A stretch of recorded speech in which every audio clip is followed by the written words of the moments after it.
வணக்கம். So July month முடிஞ்சு August start ஆயிடுச்சு. ஜூலை மந்தில் நம்ம கிட்டத்தட்ட 20க்கும் மேற்பட்ட கரண்ட் அஃபேர்ஸ் வீடியோஸை போட்டிருப்போம். நிறைய ஸ்டூடெண்ட்ஸ் சார் மொத்தமாக டெய்லி சில வீடியோஸ் எங்களால் பார்க்க முடியல, ஒரு கம்பைல்டாக ஒரே வீடியோவாக இருந்தால் நல்லாயிருக்கும் அப்படின்ற மாதிரி கேட்டிருந்தீங்க. அதனால் அப்போ போட்ட அந்த வீடியோஸில் இருக்கக்கூடிய முக்கியமான கரண்ட் அஃபேர்ஸை மட்டும் கம்பைல் பண்ணி இந்த ஒரு வீடியோவில் நம்ம பார்க்க போகிறோம். ஜூலை மந்தில் நடந்த முக்கியமான கரண்ட் அஃபேர்ஸை இந்த ஒரே வீடியோவாக பார்க்க போகிறோம். ஸோ இந்த வீடியோ வந்தாலும் நீங்கள் தினமும் கரண்ட் அஃபேர்ஸ் பார்க்குறது தான் நல்லது. ஏன்னா தினம் அப்படியே பதிஞ்சிக்கிட்டே வந்துடும். இன்றைக்கி இன்னொரு வாட்டி கம்பைலேஷனை நீங்கள் 2வது டைம் பார்க்கும்போது தரோ ஆகிடும். ஸோ அதனால் மேக்ஸிமம் டெய்லி வீடியோஸை பார்க்க பாருங்கள். முடியாத பட்சத்தில் மட்டும் இந்த கம்பைலேஷன் வீடியோவை பார்த்துக்கோங்க. சரி, ஓகேவா? ஏன்னா டெய்லி வீடியோஸில் இன்னும் நிறைய எக்ஸ்பிளைன் பண்ணியிருப்பேன். கம்பைலேஷனில் அதிகமான எக்ஸ்ப்ளனேஷன் கொடுக்கறதுக்கான டைம் இருக்காது நமக்கு. சரி, ஓகே. ஸோ இப்போ நம்ம ஜூலை மந்த்து நடந்த முக்கியமான கரண்ட் அஃபேர்ஸை ஒரு கம்பைல்டாக இந்த ஒரு வீடியோவில் பார்த்துருவோம். ஓகேவா? முதல் இஷ்யூக்கு போயிடலாம். ஃபஸ்ட்டு தமிழ்நாடு கவர்னன்ஸ் அட்மினிஸ்ட்ரேஷன், இது ரிலேட்டடாக நடந்த கரண்ட் அஃபேர்ஸ். அதில் ஃபஸ்ட்டு இஷ்யூ பார்த்தீங்கன்னா, தமிழ்நாடு கவர்மெண்ட் கரப்ஷனுக்கு அகெயின்ஸ்டாக நிறைய இனிஷியேட்டிவ்ஸ் லான்ச் பண்ணிகிட்ருக்காங்க. அதில் ஒரு முக்கியமான இனிஷியேட்டிவ், புதுசாக ஒரு வாட்ஸ்அப் நம்பரை லான்ச் பண்ணியிருக்கிறாங்க. 9498180936. இதுதான் அந்த வாட்ஸ்அப் நம்பர். இப்போ யாராவது அரசு அலுவலகத்தில் கரப்ஷனை ஃபேஸ் பண்ணுறீங்க அப்படின்னா நீங்கள் இந்த வாட்ஸ்அப் நம்பருக்கு மெசேஜ் பண்ணலாம். வித் ப்ரூஃபோட மெசேஜ் பண்ணால் அதுக்கான ரெஸ்பான்ஸ் வரும் அப்படிங்கிறது தமிழ்நாடு அரசு நம்மளுக்கு சொல்லக்கூடியது. இது ஃபஸ்ட்டு. அதுக்கடுத்து பார்த்திங்கன்னா, உங்களுக்கு இங்கேயே டேட்டோடு நான் மென்ஷன் பண்ணியிருப்பேன். ஜூலை 17 அப்படின்னு சொல்லிட்டு இருக்கும். இது என்ன அப்படின்னா, அந்த டேட்டில் நம்ம இந்த கரண்ட் அஃபேரை டிஸ்கஸ் பண்ணியிருப்போம். ஸோ நீங்கள் அதனால் ஜூலை 17 போதி தர்மா டிஎன்பிசி கரண்ட் அஃபேர்ஸ்னு போய் பார்த்தீங்கன்னா இந்த கரண்ட் அஃபேர் டீட்டெயில்டாக ஒரு வீடியோவாக இருக்கும். ஸோ அப்படி வேணுன்றவங்க அங்கே போய் பார்த்துக்கலாம். ஓகேவா? ஸோ அடுத்த இஷ்யூக்கு போயிடலாம். அடுத்து ரொம்ப இம்பார்ட்டண்ட்டானது, சிஎம் பிரேக்ஃபாஸ்ட் ஸ்கீமை காமராஜர் பிரேக்ஃபாஸ்ட் ஸ்கீம் அப்படின்னு சொல்லி நேம் சேஞ்ச் பண்ணியிருக்காங்க. நேம் சேஞ்ச் பண்ணது மட்டும் இல்லாமல் 5வது வரைக்கும் தான் முன்ன காலையில் பிரேக்ஃபாஸ்ட் கொடுத்துக்கிட்டு இருந்துச்சு தமிழ்நாடு கவர்மெண்ட். இப்போ 6, 7, 8 இந்த 3 ஸ்டாண்டர்டுக்கும் சேர்த்து, அதாவது 1வதுலேருந்து 8வது வரைக்கும் படிக்கக்கூடிய மாணவர்களுக்கு இனிமேல் காலை உணவு இலவசமாக அரசு ஸ்கூல்ஸில், கவர்மெண்ட் ஸ்கூல்ஸில் வழங்கப்படும். ஸோ அதான் அந்த ஸ்கீம். செப்டம்பர் 17 அஃபிஷியலாக இந்த ஸ்கீமை லான்ச் பண்ணுறாங்க. செப்டம்பர் 17 ஏன் சூஸ் பண்ணுறாங்கன்னா, பெரியாரோட பிறந்தநாள். அதனால் செப்டம்பர் 17 இந்த ஸ்கீம் லான்ச் ஆகுது. இதே மாதிரி தாய்மாமன் தங்க மோதிர திட்டம்னு ஒன்று, புதுசாக அரசு மருத்துவமனைகளில் பிறக்கக்கூடிய குழந்தைகள் ஜூன் 22 நம்ம சிஎம் விஜய் அவர்களோட பிறந்தநாள் ஜூன் 22 பிறக்கக்கூடிய குழந்தைகளுக்கு 1 கிராம் தங்க மோதிரத்தை ஹாஸ்பிட்டலில் டெலிவரி ஆனதுக்கப்புறம் போட்டு அனுப்பிடுறாங்க. இதுதான் அந்த திட்டம். அது செப்டம்பர் 15 லான்ச் ஆகுது, அண்ணா பிறந்தநாள் அப்போ. இந்த காமராஜர் காலை உணவு திட்டம் செப்டம்பர் 17 லான்ச் ஆகுது, பெரியார் பிறந்தநாள்லேருந்து. ஓகேவா? நல்லா ஞாபகம் வச்சுக்கோங்க. அடுத்து பார்த்தீங்கன்னா, பேட்டி பச்சாவ் பேட்டி பதாவ், இதெல்லாம் நிறைய டெய்லி ஒரு கவர்மெண்ட் ஸ்கீம் பற்றி நம்ம பார்த்துட்டு வந்தோம். அந்த வகையில் ஜூலை மாதம் நம்ம பார்த்த கவர்மெண்ட் ஸ்கீம்ஸ் பேட்டி பச்சாவ் பேட்டி பதாவ். ஜனவரி 22, 2015 ஹரியானாவில் இருக்கக்கூடிய பானிபட்டில் இந்த ஸ்கீம் லான்ச் ஆகுது. இந்த ஸ்கீமோட முக்கிய நோக்கம் என்னென்னா, பெண்களுக்கு இந்த பெண்கள் பிறப்பு சதவிகிதத்தை அதிகப்படுத்தணும். ஸோ ஹரியானாவில் ரொம்ப டேஞ்சரஸான சுச்சுவேஷனில் இருந்துச்சு. அந்த 2015 டைமில் 1000 ஆண்கள் இருக்கிறாங்கன்னா கிட்டத்தட்ட 900 பெண்கள் தான் இருந்தாங்க. ஒரு 1000 ஆண்களுக்கும் 100 பெண்கள் குறைவாக இருந்தாங்க. ஸோ அப்போது அதை அட்ரஸ் பண்ணுன்றதுக்காக லான்ச் பண்ணது தான் இந்த பேட்டி பச்சாவ் பேட்டி பதாவ். இப்போ பெண் கல்வி, விமன் எம்பவர்மெண்ட்டு, பல விஷயங்களை உள்ளடக்கின ஒரு அம்ப்ரல்லா ஸ்கீம் மாதிரி இந்த பேட்டி பச்சாவ் பேட்டி பதாவ் மாறிடுச்சு. ஸோ இவங்களோட மெயின் எய்ம் இந்த பிசிபிஎன்டிடி ஆக்ட் 1994 இந்த ஆக்டை அமல்படுத்துறது தான். Pre conception and prenatal determination and termination of pregnancy act அப்படிம்பாங்க. அதாவது முன்கூட்டியே கருத்தரிப்பு ஸ்டேஜில் இருக்கும்போதே உங்களுக்கு பிறக்க போகிறது ஆணா பெண்ணான்னு தெரிஞ்சுக்கிட்டு அதுக்கப்புறம் பெண் குழந்தையாக இருந்தால் கருத்தடை செய்கிறது தான் இந்த ஆக்ட். அந்த ஆக்டை நடைமுறை கரெக்டாக கொண்டு வரணுங்கிறது தான் இந்த ஸ்கீம். நீங்கள் ஆல்ரெடி நியூஸ் பார்க்குறவங்க ரெகுலராக தெரிஞ்சிருக்கும். யூடியூபர் இர்ஃபான் அவர்களுக்கு வந்து இந்த ஆக்ட் படி தான் பனிஷ்மெண்ட் கொடுக்கறதா வந்து போயிட்டுருக்கு. அதான் இஷ்யூ போயிட்டுருக்கு. என்ன அப்படின்னா, அவர் வந்து தன்னோட மனைவி கருவில் இருக்கிறது ஆணா பெண்ணான்னு தெரிஞ்சுக்கிறது இந்தியாவில் தடை செய்யப்பட்டதுன்னு சொல்லிட்டு அவர் துபாய்க்கு போய் என்ன குழந்தைன்னு தெரிஞ்சுக்கிட்டு வந்துட்டார். அதை தெரிஞ்சுக்கிட்டு வந்ததோடு விட்டுருக்கலாம். அவர் என்ன பண்ணிட்டாருன்னா, யூடியூப்பில் வீடியோ போட்டுருவார் அது என்ன குழந்தைன்னு. இது வந்து இந்திய சட்டப்படி தடை செய்யப்பட்டது. நீங்கள் என்ன கருவில் என்ன இருக்குதுன்னு தெரிஞ்சிக்கூடாது. தெரிஞ்சுக்கிட்டு அதை வெளியே பரப்பக்கூடாது. நீங்கள் தெரிஞ்சிக்கலாம், ஓகே, வேறு நாட்டுக்கு போய் தெரிஞ்சுக்கிட்டீங்க, இங்கே வந்து அதை பரப்பிடக்கூடாது. ஸோ அது என்ன ஆகிடும், தவறான முன்னுதாரணம் ஆகிடும். அந்த கேஸ் வந்து இஷ்யூ வந்து போயிட்டுருக்கு. நீங்கள் இதை வச்சு இந்த ஆக்ட்டு, இந்த பேட்டி பச்சாவ் ஸ்கீமை ஞாபகம் வச்சுக்கோங்க. ஓகேவா? ஞாபகத்துக்காக சொன்னேன். இஷ்யூவை ஞாபகம் வச்சுக்கிட்டு ஸ்கீமை மறந்துடாதீங்க. ஸ்கீமை ஞாபகம் வச்சுக்கிறதுக்காக அந்த இஷ்யூவை சொன்னேன். ஓகே. அடுத்து பிஎம் போஷான். இது 15 ஆகஸ்ட் 1995 லான்ச் பண்ண ஒரு ஸ்கீம். இது வந்து எஜுகேஷன் மினிஸ்ட்ரி கீழே வரக்கூடிய ஒரு ஸ்கீம். ஸோ டெய்லி ஒரு ஹாட் குக்குடு மீல், ஒரு நாளைக்கு ஒரு ஹாட் குக்குடு மீலை கவர்மெண்ட் வந்து ப்ரொவைட் பண்ணிடும். எந்தெந்த கிளாஸ்க்குனா, கிளாஸ் 1லேருந்து கிளாஸ் 8 வரைக்கும் கவர்மெண்ட் ஸ்கூல் மட்டும் இல்லை, கவர்மெண்ட் எய்டட் ஸ்கூல்ஸ்லேயும் இதை வந்து செய்கிறாங்க. நம்ம மதிய உணவு திட்டம்னு சொல்கிறோம் பார்த்தீங்களா, அதான் சென்ட்ரல் கவர்மெண்ட் பிஎம் போஷான்ற பேரில் பண்ணிகிட்ருக்குறாங்க. ஸோ இங்கே வந்து நம்ம தமிழக அரசும் அந்த ஸ்கீம் இருக்குது. போஷான் அப்படின்னா இதுக்கு முன்னாடி சாதாரணமாக உணவுன்ற மாதிரி கொடுத்துட்டு இருந்தோம். இப்போ நியூட்ரிஷனல் ஃபுட்டை நோக்கி நம்ம போகிறோம். அதனால தான் பிஎம் போஷான் அப்படின்னு சொல்லி 2021 இது வந்து பேரெல்லாம் மாற்றுறாங்க. ஸோ இந்த ஸ்கீம் பற்றி ஜூலை 18 அன்றைக்கி நம்ம டீட்டெயிலாக டிஸ்கஸும் பண்ணியிருப்போம். இந்த ஃபர்தர் டீட்டெயில்ஸ் இன்னும் நிறைய தெரிஞ்சுக்கணும்னு நினைக்கிறவங்க அந்த வீடியோவும் பாருங்கள். சரி, ஓகே. அடுத்து பிஎம் ஸ்வாநிதி. இது வந்து COVID-19 நிறைய சாலையோரத்தில் கடைகள் வச்சுருக்கவங்க, பானிபூரி கடை, சாட் கடை, இதெல்லாம் வச்சுருந்தவங்க COVID-19 டைமில் பயங்கரமாக பாதிக்கப்பட்டாங்க. அவங்களால இன்கம்மை சம்பாதிக்க முடியல கோவிட்னால். அப்போ அந்த மக்களோட இஷ்யூவை அட்ரஸ் பண்ணுறதுக்காக லான்ச் பண்ணப்பட்டது தான் இந்த பிஎம் ஸ்வாநிதி. இது என்ன பண்ண போகுது அப்படின்னா, ministry of housing and urban affairs கீழே வருது.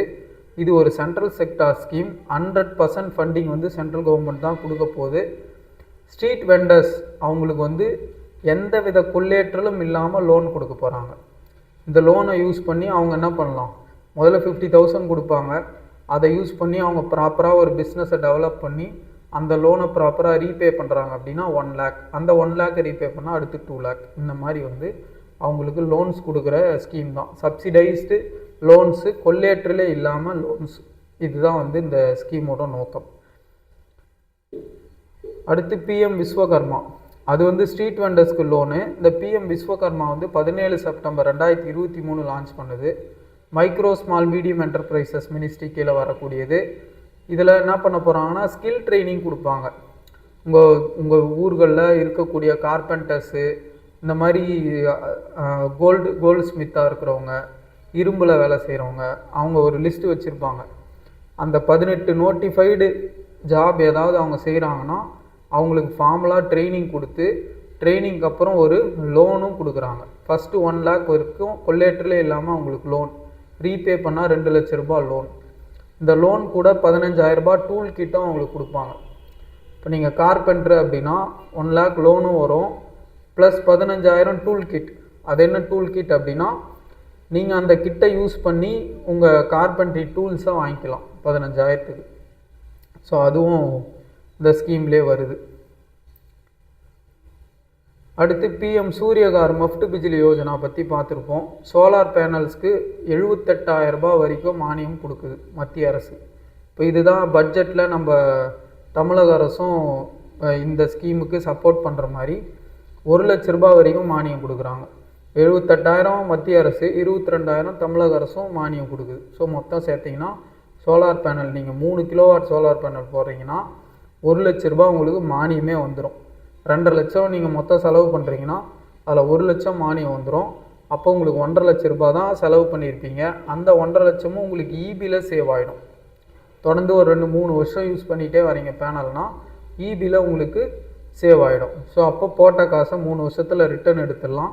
நல்ல ஒரு ஆப்பர்ச்சுனிட்டி இது. ஸோ சோலார் பேனலை நிறைய பேர் பயன்படுத்த தொடங்கணும் அப்படிங்கிறதுக்காக அரசாங்கம் எடுத்துக்கக்கூடிய முன்னெடுப்பு தான் இது. இந்த பிடிஎஃப் வந்து உங்களுக்கு டிஸ்கிரிப்ஷனில் நான் கொடுக்குறேன், அதனால் லிசன் பண்ணிக்கோங்க. பிடிஎஃப் ஷேர் பண்ணுவீங்களா சார்னு கேட்காதீங்க, கண்டிப்பாக ஷேர் பண்ணுவேன். உங்களுக்காக பண்ண ஒர்க்கு தான் இது, அதனால் ஷேர் பண்ணுவேன். அதை ஒரு வாட்டி நீங்கள் எக்ஸாம் முன்னாடி கூட ஒரு வாட்டி ரீகால் பண்ணிவிட்டு போயிடுங்க. ஓகே. அடுத்து இந்தியாவில் ஹைட்ரஜன் ட்ரெயின் லான்ச் பண்ணாங்க. இது ஒரு முக்கியமான நியூஸாக வந்தது ஜூலை மாதம். ஜிந்து டு சோனிபட், ஹரியானாவில் இருக்கக்கூடிய ஜிந்துலேருந்து சோனிபட் வரைக்கும் ஒரு ஹைட்ரஜன் ட்ரெயினை லான்ச் பண்ணாங்க. டோட்டலாக 2600 பேசஞ்சர் கெப்பாசிட்டி. இது தமிழ்நாட்டுக்கு ஒரு பெருமை. இதை வந்து தமிழ்நாட்டை சேர்ந்த integral coach factory Perambalur, Chennai, அவங்க தான் இதை மேனுஃபேக்சர் பண்ணியிருக்கிறாங்க. ஸோ இண்டிஜினியஸாகவே மேனுஃபேக்சர் பண்ணி நம்மளால் ஒரு ஹைட்ரஜன் ட்ரெயினை ரன் பண்ண முடியும்னு நம்ம ப்ரூவ் பண்ணி காட்டிட்டோம். ஸோ மேக்ஸிமம் 120 கிலோமீட்டர் வர இந்த ட்ரெயின் ஸ்பீடு போயிருக்கு. பட் வந்து ஒரு ட்ரையல் ரன்னுன்றதுனால 75 கிலோமீட்டர் பர் ஹவர் அந்த ஸ்பீட்லேயே இவங்க வந்து நிறுத்திட்டுருக்காங்க. ஸோ இது சக்ஸஸ்ஃபுல்லாக போயிருக்கு இந்த ஸ்கீம். அடுத்து ரொம்ப ரொம்ப இம்பார்ட்டண்ட்டான ஒரு விஷயம், நம்ம இந்தியாவை ஃபஸ்ட்டு ப்ரைவேட் ராக்கெட் லான்ச் பண்ணோம். விக்ரம் 1 அப்படின்றது அந்த ராக்கெட் பேர். அது வந்து ஸ்கைரூட் ஏரோஸ்பேஸ்ன்ற ஒரு ப்ரைவேட் கம்பெனி இந்த ராக்கெட்டை லான்ச் பண்ணியிருக்கிறாங்க. ஸோ இந்த மிஷனுக்கு பேர் மிஷன் ஆகமன், அப்படின்னா அரைவல்னு அர்த்தம். இதுக்கு முன்னாடி இஸ்ரோ மட்டும்தான் இந்தியாவில் ராக்கெட்ஸை லான்ச் பண்ணிக்கிட்டு இருந்துச்சு, சேட்டலைட்ஸை லான்ச் பண்ணிக்கிட்டு இருந்துச்சு. முதல் முறையாக இஸ்ரோவுக்கு போட்டி போடக்கூடிய ஒரு தனியார் நிறுவனம் ராக்கெட்டை லான்ச் பண்ண ஆரம்பிச்சிருக்கு. அமெரிக்காவில் இது ரொம்ப சாதாரணம். ஸ்பேஸ் எக்ஸு, ஜெஃப் பெசாஸோட ஒரு கம்பெனி இருக்குது. அந்த மாதிரி ஸ்பேஸ் ரிலேட்டட் கம்பெனிஸில் நிறைய பில்லியனர்ஸ் இன்வால்வ் ஆகுறாங்க. அந்த வகையில் இந்தியாவில் இது ஒரு சிறு முயற்சியாக ஒரு சின்ன ப்ரைவேட் செக்டார் என்ட்ரி வந்திருக்கு இந்த ஸ்பேஸ் செக்டாரில். ஸோ இது எந்த அளவுக்கு போகுது அப்படிங்கிறத வெயிட் பண்ணி பார்ப்போம். அடுத்து எலக்ட்ரானிக் கோல்டு ரிசிப்ட்ஸ், இதை பற்றி ரொம்ப டீட்டெயில்டாக நம்ம அந்த வீடியோவிலே எக்ஸ்பிளைன் பண்ணியிருப்பேன். உங்கள்கிட்ட தங்க நகைகள் இருக்குது அப்படின்னா அதை நீங்கள் செபிக்கிட்ட போய் கொடுத்து செபியோட வால்ட்டில் அதை வச்சுட்டு அந்த நகைக்கு ஈக்குவலண்ட்டாக எலக்ட்ரானிக் கோல்டு ரிசிப்ட்ஸை நீங்கள் செபிக்கிட்டேருந்து வாங்கிக்கலாம். இப்போது 10 கிலோ நகை நீங்கள் வைக்கிறீங்கன்னா 10 கிலோக்கு ஈக்குவலண்ட்டாக எலக்ட்ரானிக் கோல்டு ரிசிப்ட்ஸை கொடுத்துருவாங்க. இந்த ரிசிப்ட்ஸை வாங்கி என்ன சார் பிரயோஜனம், நான் நகையை கொடுத்துட்டேனே அப்படின்னு நீங்கள் கேட்டிங்கன்னா, இந்த ரிசிப்ட்டுக்கு அந்த நகைக்கு ஈக்குவலண்ட்டான வேல்யூ கொடுப்பாங்க. இதை நீங்கள் ட்ரேடும் பண்ணிக்கலாம். அப்போ அந்த வேல்யூ ஏறும் இறங்கும், அப்படி தான் இருக்கும். இதை யார் சார் வாங்குவான்னு கேட்டிங்கன்னா நகை கடைக்காரங்க வாங்குவாங்க. இப்போ நகை கடைக்காரங்க என்ன பண்ணுறாங்கன்னா, தங்கத்தை வெளிநாட்டிலேருந்து இறக்குமதி பண்ணுறாங்க. அதனால் நம்மளோட டாலர் வெளிநாட்டுக்கு அவுட்ஃப்ளோ ஆகுது. இதை தடுக்கணுன்றதுக்காக வீட்டில் ஐடியலாக நம்ம வச்சுருக்கக்கூடிய நகைகளை செபிக்கிட்ட கொண்டு வந்து ஒப்படைக்க சொல்லுது அரசாங்கம். அப்படி ஒப்படைச்சிங்கன்னா அந்த நகைகளை உங்கள்கிட்ட ரெசிப்ட் மூலமாக நகை கடைக்காரங்க அந்த ரெசிப்டை உங்கள்கிட்டருந்து வாங்கி அந்த ரெசிப்டை அவங்க செபிக்கிட்ட கொடுத்து அந்த நகையை அவங்க வாங்கிக்குவாங்க. அந்த நகைனா நகையாக இருக்காது, கோல்டு பாராக மாற்றிடுவாங்க. நீங்கள் நகையை செபிக்கிட்ட கொடுத்தா கோல்டு பார் ஆகிடும். கோல்டு பாரை நகை கடைக்காரங்க வாங்கி அதை வச்சு நகை செஞ்சு விற்பாங்க. ஸோ அப்போ அவங்க வெளிநாட்டிலேருந்து இறக்குமதி பண்ண வேண்டிய தேவை இருக்காது. கம்மி பட்ஜெட்டில் இங்கேயே நகையை வாங்கிக்கலாம். கஸ்டமருக்கு கம்மி ரேட்டில் கோல்டு கிடைக்கும். ப்ளஸ் நம்ம அந்நிய செலாவணியும் பாதுகாக்கப்படும். அடுத்து இன்வெஸ்ட்மெண்ட் ஃப்ரெண்ட்லினஸ் இண்டெக்ஸ்ன்னு சொல்லி நித்தி ஆயோக் ஒரு இண்டெக்ஸ் வந்து ரிலீஸ் பண்ணியிருப்பாங்க. இது பார்த்திங்கன்னா ஒரு 17 முக்கியமான ஸ்டேட்ஸை ரேங்கிங் பண்ணுது. தமிழ்நாடு 3வது இடம், ஃபஸ்ட்டு குஜராத், செகண்டு மகாராஷ்டிரா. முதல்ல இந்த இண்டெக்ஸ்னால் என்ன அப்படின்னா, எந்த அளவுக்கு ஒரு ஸ்டேட்டு இன்வெஸ்ட்மெண்ட்டுக்கு ஃப்ரெண்ட்லியாக இருக்குது அதை தான் ரேங்க் பண்ணுவாங்க. அப்ரூவல் எவ்வளோ சீக்கிரம் கிடைக்குது, கரப்ஷன் எதாவது இருக்கா, இதெல்லாம் பார்த்துட்டு ரேங்கிங் பண்ணுவாங்க. இதில் குஜராத் வந்து மற்ற மாநிலங்களை காட்டிலும் ஒரு படி ரொம்ப மேலே இருக்குது. நம்ம நிறைய குஜராத்லேருந்து கற்றுக்க வேண்டியது நிறைய இருக்குது. அடுத்து ரொம்ப இம்பார்ட்டண்ட்டான ஒரு நியூஸு, ரெவன்யூ ஆக்மெண்டேஷன் கமிட்டி. இந்த கமிட்டி வந்து திரு மான்டெக் சிங் அலுவாலியா தலைமையில் நம்ம தமிழக அரசு போட்டிருக்காங்க. 3 மாதத்துக்குள்ளே அவங்க ரிப்போர்ட் கொடுக்கணும். எங்கெங்கெல்லாம் வந்து எங்கெங்கெல்லாம் லீக்கேஜை தடுத்து கவர்மெண்ட்டுக்கு வருமானத்தை பெருக்க முடியும் அப்படின்றத அவங்க ரெக்கமெண்ட் பண்ண போகிறாங்க. அதுக்கு தான் இந்த கமிட்டி. இதில் இவர் தவிர்த்து இன்னொரு 5 பேர் இருக்கிறாங்க மெம்பராக. 3 மாதத்துக்குள்ளே ரிப்போர்ட்டை கொடுக்கணும். இது எந்த அளவுக்கு செயல்படுத்துகிறாங்க அப்படிங்கிறத நம்ம வெயிட் பண்ணி பார்ப்போம். இந்த ரிப்போர்ட்டையும் நம்ம அனலிட்டிக்கலாக நம்ம கிளாஸஸில் பார்ப்போம். அடுத்து ஆப்ரேஷன் டூஃபான், இது கேரளா லான்ச் பண்ணது. ஆன்டி நார்கோட்டிக்ஸ் கேம்பெயின், போதைப்பொருள் தடுப்புக்காக கேரளா லான்ச் பண்ணது தான் ஆப்ரேஷன் டூஃபான். இதில் தமிழகமும் இணைஞ்சிக்கும் அப்படின்ற மாதிரி தகவல் வந்திருக்கும். கேரளாவோட மினிஸ்டர் ஒருத்தர் நம்ம தமிழக முதல்வர் திரு விஜய் அவர்களை பார்த்துருப்பாரு. இந்த ஆப்ரேஷனுக்கு தமிழ்நாடு சப்போர்ட் பண்ணணும்னு கேட்டிருப்பாரு. நம்மளும் அதுக்கு ஒத்துக்கிட்டு இருந்திருக்கோம். அடுத்த ஆப்ரேஷன் எக்ஸைஸ் பிச் பிளாக், இது ராயல் ஆஸ்திரேலியன் நேவி கண்டக்ட் பண்ணுற ஒரு எக்ஸைஸ். 20 நாடுகள், இந்தியா, யூஎஸ், ஜப்பான், இது மாதிரி 20 நாடுகள் கலந்துக்க போகுது. ஜூலை 20லேருந்து ஆகஸ்ட் 7 நேரத்தோடு இந்த எக்ஸைஸ் வந்து முடிஞ்சிருக்கும். என்ன பண்ணுவாங்கன்னா, நேவியை சேர்ந்த வெசல்ஸ் எல்லாம் அந்தந்த நாடுகள் கொண்டு வந்து அவங்கவுங்கக்கிட்ட இருக்க பவரை ஒவ்வொருத்தராக ஏவுகணை எல்லாத்தையும் டெஸ்ட் பண்ணி பார்த்துக்குவாங்க. சிமுலேஷன் மாதிரி இது. திடீர்னு போர் வந்துடுச்சு அப்படின்னா அதை எப்படி சமாளிக்கிறது அப்படின்னு சொல்லி இந்த மாதிரி எக்ஸசைசஸ் நாடுகள் ஃப்ரீக்வெண்ட்டாக பண்ணும். அடுத்து பிரிட்டனோட புதிய பிரதமராக ஆண்டி பர்ஹான் அவர் வந்து அப்பாயிண்ட் ஆகிருப்பார். அது ஒரு அப்பாயின்மெண்ட் ரிலேட்டடான ஒரு முக்கியமான நியூஸ். அடுத்து ஸ்போர்ட்ஸ் ரிலேட்டட் நிறைய தகவல்கள் பார்த்துருப்போம். ஃபிஃபா வேர்ல்டு கப்பை ஸ்பெயின் வந்து வின் பண்ணியிருப்பாங்க. அர்ஜென்டினா ரன்னரப் ஆகிருக்கும். 1-0 அப்படின்னு சொல்லி ஸ்பெயின் வின் பண்ணியிருப்பாங்க. அதில் முக்கியமான அவார்டிஸ் யாருன்னு பார்த்தீங்கன்னா, கோல்டன் பூட் கைலியன் எம்பாப்பே, அதிகமான கோல்ஸ் அடித்தவர் கைலியன் எம்பாப்பே, ஃப்ரான்ஸை சேர்ந்தவர். கோல்டன் க்ளவ் உனை சிமான், நல்ல கோல் கீப்பர் உனை சிமான், ஸ்பெயினை சேர்ந்தவர். கோல்டன் பால் பார்த்தீங்கன்னா ரோட்ரி, பெஸ்ட் பிளேயர் ஓவராலாக, அதான் கோல்டன் பால், அது ரோட்ரி கொடுத்துருப்பாங்க, ஸ்பெயின். அடுத்து காமன்வெல்த் கேம்ஸ் கிளாஸ்கோவில் இப்போ நடந்து முடிஞ்சது. 2030 இந்தியாவில் நடக்க போகுது, அகமதாபாத்தில். ஆகஸ்ட் 2 வரை நடந்துச்சு காமன்வெல்த் கேம்ஸ். 4 வருஷத்துக்கு ஒரு வாட்டி நடக்கும். இந்த முறை 56 நாடுகள் பார்ட்டிசிபேட் பண்ணியிருப்பாங்க. இந்தியா இதில் வந்து எவ்வளோ மெடல்ஸ் வின் பண்ணிச்சு அப்படின்னா 13 கோல்டு ஜெயிச்சிருப்பாங்க. ஸோ போன வாட்டி விட இந்த வாட்டி நிறைய கோல்டை நம்ம காமன்வெல்த்தில் ஜெயிச்சிருப்போம். அதுலேயும் பாக்ஸிங் வந்து நம்மளுக்கு 5 கோல்டு வாங்கி கொடுத்துருக்கோம். இதை பற்றிலாம் டீட்டெயில்டாக நம்ம வீடியோஸ் போட்டிருக்கோம். அதுக்கப்புறம் யார் யார் இம்பார்ட்டண்ட்டாக இருக்கிறவங்க பார்த்தீங்கன்னா, ராஜா முத்துப்பாண்டி, அவர் சில்வர் வாங்கியிருப்பார், தமிழ்நாட்டை சேர்ந்தவர். 65 கிலோ வெயிட் லிஃப்டிங்கில் சில்வர். அடுத்து சர்வேஸ் குஷாரே, இவரும் சில்வர், மகாராஷ்டிராவை சேர்ந்தவர். ஷர்மிளா தங்கார், இவங்க கோல்டு வின்னர், ஸோ ஹரியானாவை சேர்ந்தவங்க. இவங்கள பற்றின ஸ்டோரிலாமும் நம்ம டீட்டெயில்டாக டெய்லி கரண்ட் அஃபேர்ஸ் வீடியோஸில் போட்டிருப்போம். இன்ட்ரெஸ்ட் இருக்குது அப்படின்னா கொஞ்சம் நினைவுபடுத்திக்க ஈஸியாக இருக்கணும்னு ஃபீல் பண்ணிங்கன்னா அந்த ஸ்டோரிஸை நீங்கள் போய் கூட அந்தந்த டேட்டில் போய் பார்த்தீங்கன்னா அந்த ஸ்டோரிஸ்லாம் உங்களுக்கு கிடைக்கும். அடுத்து குல்வீர் சிங்கு, அர்ஜிந்தர் கவுரு, இவங்க எல்லாரை பற்றியுமே டீட்டெயில்டாக நான் கதையே சொல்லியிருப்பேன். இவங்களோட பேக்ரவுண்டு என்ன, அதை பற்றிலாம் பார்த்துருப்போம். அடுத்து அவார்ட்ஸு, நேஷ்னல் அவார்ட்ஸ் கொடுத்துருப்பாங்க, 72வது தேசிய விருதுகள். இதில் சிறந்த நடிகர் மம்முட்டி, பிரம்மயுகம் படத்துக்காக. பிரம்மயுகம் படம் பார்க்காதவங்க பாருங்கள், ரொம்ப சூப்பரான ஒரு மூவி. அப்புறம் best actor female Yami Gautham, அவங்க ஆர்டிகல் 370 அந்த படத்துக்கு கொடுத்துருப்பாங்க. பெஸ்ட் டைரக்டர் ராஜ்குமார் பெரியசாமி, நம்மளோட அமரன் படத்துக்காக. மியூசிக்கும் அமரன் படத்துக்கு ஜிவி பிரகாஷ் அவருக்கு கொடுத்துருப்பாங்க. பெஸ்ட் ஃபிலிம் வந்து ராயன். இதெல்லாம் ரொம்ப இம்பார்ட்டண்ட். இதுலேருந்து கொஸ்டின்ஸ் கேட்க அதிகமான வாய்ப்புகள் இருக்குது. இதை தவிர்த்து நிறைய அவார்ட்ஸ் இருக்குது. நீங்கள் எல்லாத்தையுமே உட்காந்து படிக்கணும்னு அவசியம் கிடையாது. இம்பார்ட்டண்ட்டாக இருக்கிறத பார்த்துக்குங்க.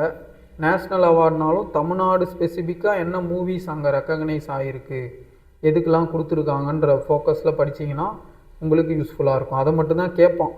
எல்லாத்தையும் வளவலன்னு படிக்காதீங்க, டைம் வேஸ்ட் ஆகும். அடுத்து ஜூலை 18 தமிழ்நாடு டேவாக செலிப்ரேட் பண்ணுறாங்க. ஸோ மெட்ராஸ் ப்ராவின்ஸை தமிழ்நாடுன்னு பேர் மாற்றணும்னு சொல்லி தமிழக சட்டப்பேரவையில் ஒரு மசோதா தாக்கலான தினம் தான் இந்த ஜூலை 18, 1967.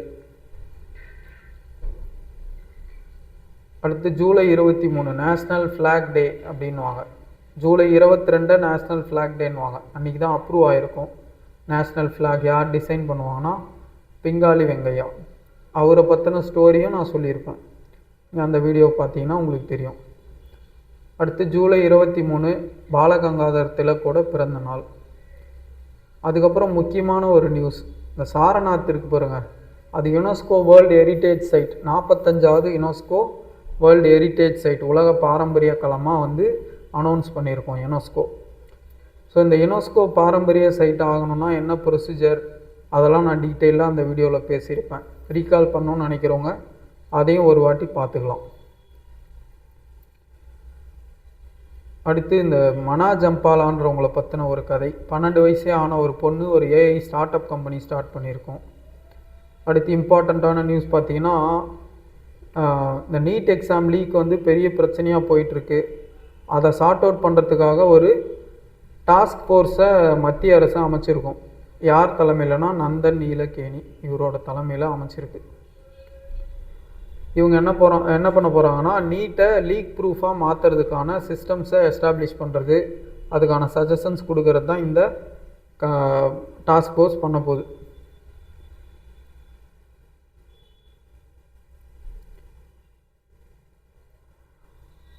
ஓகே, ஸோ இதெல்லாம் வந்து ஜூலை மந்தில் நடந்த ரொம்ப இம்பார்ட்டண்ட் கரண்ட் அஃபேர்ஸ். அதை மட்டும் நான் பேசியிருப்பேன்.